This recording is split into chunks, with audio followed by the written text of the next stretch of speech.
Alright guys, today we're going to be doing a review on the Safariland 6360 duty holster. If you like the content that you're seeing on this channel, please like and subscribe. It definitely goes a long way for us. So I got this holster because I needed a holster for this 1911 that I have with a light on it, and this seemed to be the best option I could find. It's the Safariland 6360. And it's level 3 retention. So some of the features of this Safariland 6360 are that it's level 3 retention. It has ALS and SLS retention. So it does have the hood, and it does have the automatic locking system as well. The way that it works is the firearm goes right into the shell and it locks right in. So this is the ALS retention here, and from here to take the gun out, you have this button here on your thumb.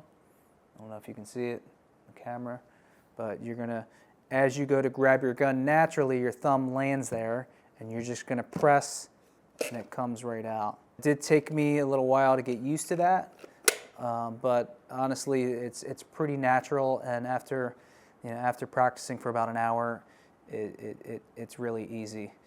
This holster does come with the level 3 retention, which is this SLS hood on there. And to release this hood, there's also a button there.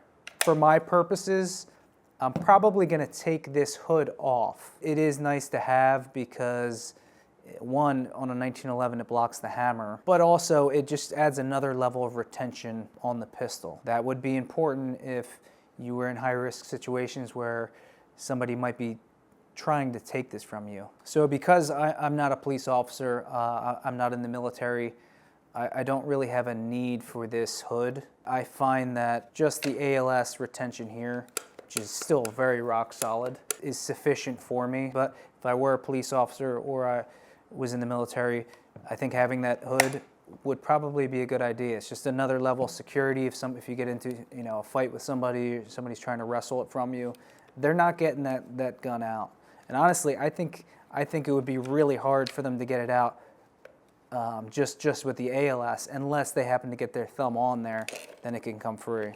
But for my purposes, I think just the ALS is going to be totally fine. We do have this guard here, just so nothing bumps into the releasing button for the ALS. And then obviously our attachment with this is just through the belt loops here. It does look like you have some options to move the cant a little bit. For me right now, it's just fine where it is in the center. This holster, it's a duty holster. This one particular is made for the Springfield Operator 1911 with this particular light, which is the Surefire 300. But this holster, they make this for most popular pistols. Most of your Glocks, most of your SIGs, a lot of different 1911s. It's Safariland, so they do have the ability to make these for pretty much every mainstream popular pistol. Construction of it is, a hard Kydex. This thing is really rock solid. I don't think I'm gonna have any issues with this breaking. There is some cloth in there. I think that's just to help with, snugly fitting the pistol, and also it may help with scratching the finish or anything like that, so that's good to see. I am interested to try some of their different locking systems, their QLS, and some of their other systems where you can attach this holster onto different belts and different bags and things like that. So probably going to look into that in the future, but for now I really just needed a holster that would accommodate this pistol with the Surefire X300, which is great light, by the way. I love it.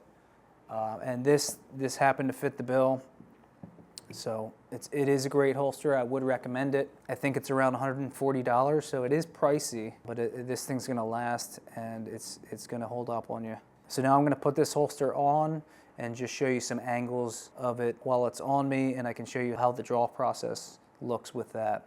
All right, here I am wearing the Safariland holster. Probably works best with a duty belt or a heavy duty belt. I just have a standard leather, and it does actually work fine, but the stronger the belt you have, the more support you're gonna have on this holster.